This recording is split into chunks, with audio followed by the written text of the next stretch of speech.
Sama-sama tayong magiging Sakaki!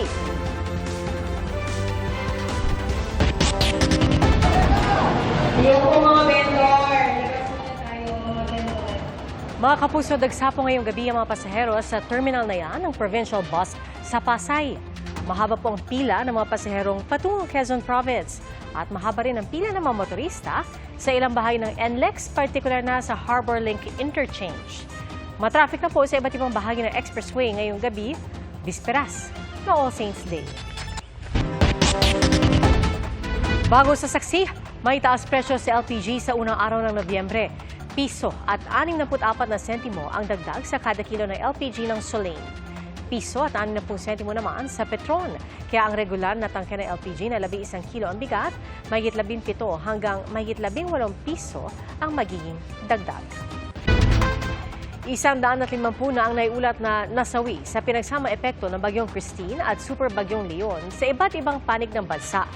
Sa Cagayan, isang resort ang sinalanta ng storm surge o daluyong. Pero ayon sa lokal na pamahalaan, no-build zone umano ang lugar. Saksilan, si Jonathan Andal. Jonathan? Yes, signal number 1 na lang kami rito sa may Santa Ana, Cagayan. At simula umaga, maganda na po ang panahon dito at sumikat na ang araw. Pero nakakatakot pa rin po yung mga dambuhalang alon dito sa Dalampasigan, lalo't may high tide pa. Humahampas ang hangin at ulan na naranasan kaninang madaling araw sa Batanes. Dahil sa Bagyong Leon, itinaas ng Pag-asa ang signal number 5 sa ilang lugar. Kaninang umaga, malalakas pa rin ang mga alon, kaya may takip ang mga bintana at pintuan ng ilang establishmento para hindi masira ng hangin. Ang ilang bahagi ng Batanes halos mag-zero visibility. Dahil dito, nagkalat sa mga kalsada ng Pasko ang mga naputol na sanga ng puno at iba pang debris. Yan din ang tumambad sa bayan ng Ivana, kaya nagtulong-tulong ang mga otoridad para alisin ang mga ito. Ang hagupit ng Bagyong Leon, sinira ang ilang bahagi ng Santa Maria de Mayan Church sa Itbayat. Ayon sa DSWD, sa ngayon may 2,000 family food packs pang available sa Batanes. Pero magpapadala pa sila ng 5,000 food packs kapag bumuti na ang lagay ng panahon. Sa pamiminsala naman ng storm surge sa Santa Ana, Cagayan, winasak nito ang seawall, resort at isang bahay sa barangay sentro. Bumagsak ang mga pader habang gubuho naman ang mga sahig. At sabi po ng mga residente, nung nasira yung seawall, yung alon lumabot daw ng lagpas tao. Actually, sabi nila, umabot pang araw hanggang dito sa may bubong na ito. At yung storm surge na yon, naging mapinsala dahil kinain itong kubo na ito, bubong, yero na lang. Yung ibang parte, nilamon na po ng dagat, kinain na po ng alon. Pati po yung mga lupa dito sa parte na ito, kinain na rin daw ng dagat. Tingnan nyo itong ilalim ng bahay, oh. Butas na. Hindi nakaligtas sa storm surge ang bahay ni Aling Josefina. Maawa ako sa anak ko. Bakit po? Kasi Siya ang nagpagawa yan sa bahay namin. Ang tulong sana yung paglipatan namin. Sir, wala kami pagtirian dito sa Ayon sa mga residente, nang umakyat ang alon, tumapo ng tubig dagat hanggang dito. Pero sabi ng munisipyo, no build zone o wala dapat istruktura 40 meters mula sa high tide level ng dagat. Palisin na natin yan. Kasi una, nakikita natin hindi na safe. Actually, wala po kaming issue mga permit sa mga swimming permit sa mga yan. Wala po. Kasi alam po natin na illegal talaga. Mga residente umano ang nagpagawa ng nasirang seawall at hindi aprobado ng munisipyo. Handa naman ang LGU na tulungan ang mga di nakaligtas sa daluyong pero ire-report sila sa DENR para maimbestigahan. Depensa naman ang may-ari ng resort sa bayan ng Santa Ana na nadamay sa storm surge, meron silang business permit. Sinusunod din daw nila ang salvation zone. Noong itinayo raw nila ang resort noong 2019, malayo pa sila sa dagat. Umabante na lang daw ngayon ang tubig. Sa bayan ng Kalayan, inilikas ang mahigit 700 pamilya dahil sa banta ng storm surge at pagbaha. Walang napinsala sa magnitude 5.1 na lindol na tumama kaninang umaga. Namahagi naman ng relief goods sa mga residenteng inilikas dahil sa Bagyong Leon sa Bagao, Cagayan. Ayon sa MDRRMO, umabot sa mahigit 1,000 pamilya mula sa 33 barangay ang kanilang inilikas. There was a study presented to us by 2030, yung shorelines natin aakyat siya. At yung land area natin, usable land area natin, mababawasan. Unti-unti lumalapit yung shoreline natin sa mga residences attributed to our climate change. Sa Sabangan Mountain Province, tinangay ng agos ng Bayudan River ang 14 anyos na lalaki nang subukan niyang tumawid sa ilog. Patuloy ang search and rescue operations.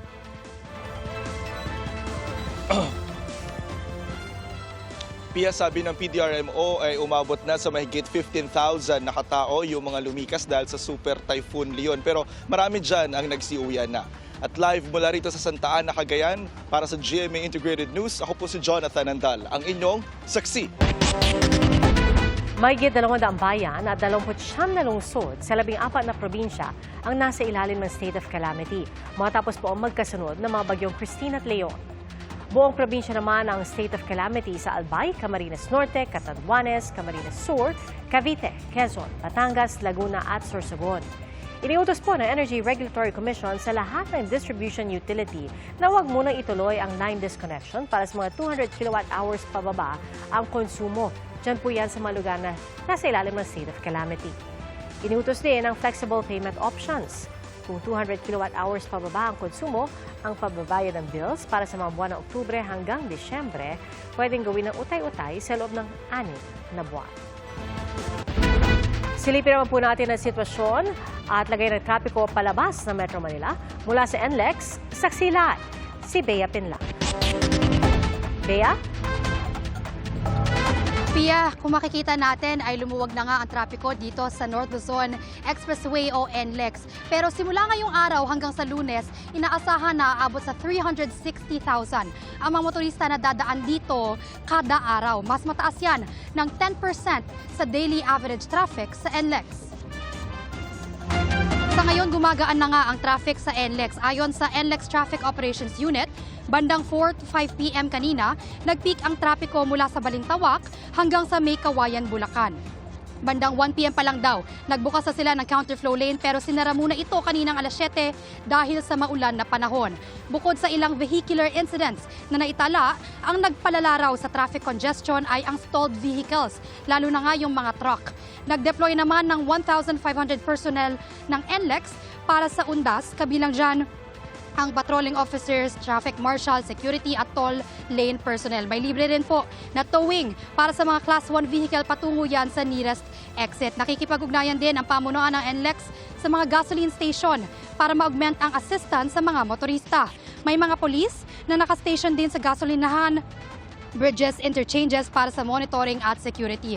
Pia, bukas bago ang 5 a.m., inaasahan ng magsimula ang pagbigat ng trapiko dahil sa mga hahabol na umuwi sa kanilang probinsya at dahil may whole day event rin ang Iglesia ni Cristo sa Ciudad de Victoria. Paalala ng pamunuan ng NLEX, i-check muna ang sasakyan at ang sarili bago bumiyahe, magkabit at magpa-load ng RFID at i-check muna ang lagay ng traffic at kung pwede, i-adjust ang oras ng biyahe. Tuloy-tuloy na po yung bababa muna and then early morning po tomorrow, i-expect pa rin po namin na merong mga hahabol na uuwi. At meron din pong event po dito sa event ng Iglesia ni Cristo dito sa Ciudad de Victoria. So makaka-add up din po yan ng traffic tomorrow. We are prepared po na maaring before 5 a.m. Tataas po ulit yung volume natin. At tuloy-tuloy po yan hanggang noontime or even up to 2 p.m. Pia, samantala sa ilang bus station sa Cubao, Quezon City, nasilip din natin na medyo punuan pa rin ang mga bus, lalo na nga yung biyaheng Northern Luzon. At live mula rito sa Balintawak Toll Plaza sa NLEX, ako si Bea Pinlac, ang inyong saksi. Kamustahin naman natin ang Batangas Port kung saan dinagdagan ang mga biyahe at may mga humabol na pasahero para po makarating sa kanilang probinsya. Mula sa Batangas, saksi live si JP Soriano. JP? Pia, mga kapuso, mas kaunti man sa inaasahan ng dumating na pasahero dito sa buong araw sa Batangas Port ay tiniyak pa rin ng pamunuan ng terminal na may sapat na biyahe para sa mga pasaherong babiyahe papuntang probinsya ngayong undas. Hanggang nitong alas 6 ng gabi, nasa halos 10,000 pasahero na ang umalis at dumating dito sa Batangas Port sa bisperas ng undas. Mas kaunti ito kumpara sa inaasahang mahigit 20,000 pasaherong darating ngayong araw. Punuan pa rin naman ang mga rorong umaalis. Gaya ng rorong ito na bumiyahe ngayong gabi papuntang Calapan Oriental, Mindoro. Dagsa ang mga pasahero. Humabol sila sa biyahe ngayong gabi para gunitain ang undas sa probinsya. Kanina, pinamamadali ng pamunuan ng Batangas Port ang pagsasakay ng mga pasahero. Pinadagdagan din ang biyahe. Kahit namin naka-relax order at nakita namin na pwede ka nang umalis, bibigyan namin ng shifting order. Otherwise, 500% penalty ka sa akin. Nakapaglayag na rin muli ang ilang fast crafts dahil gumanda na ang panahon. Inaasahan kasi kanina na maraming pasahero ang darating ngayong bisperas ng undas, papunta sa Mindoro, Romblon, Aklan, Capiz at iba pa. Kabilang dito si Lay, nadadalaw sa puntod ng ina. Napakahirap po nung walang nanay. Pero lahat naman po doon. Ngayon naman po mas okay na siya. Hindi na nahihirapan. Paglilinaw naman sa reklamo ng ilang delivery truck driver kahapon na may mga pinasisingit umano sa pila ng mga sasakyang pasakay ng roro. Pinupuno lang daw ang espasyo ng roro ng mga sasakyang kaya pa ang laki at pambalanse sa timbang. Malalagpasan talaga ang mga lagpas, ang laki at bigat. Yung master of the vessel, nakikita niya, ito para pumantay yung balanse ng barko, kahit ikaw ang susunod, isasakay yung isa. Because of this towage plan on safety. Nakasadsad pa rin ang fuel tanker na tumagilid dahil sa Bagyong Christine. Pinoproseso na ang pag-aalis ng barko at naisumite na ang underwater survey nito sa Philippine Coast Guard. Di naman anya sagabal ang binagyong barko sa mismong pantalan. Sadyang matagal lang ang turnaround o yung aktwal na pagdaong at paglayag muli ng mga barko sa dami ng mga isasakay na pasahero at dahil sa sungit ng panahon.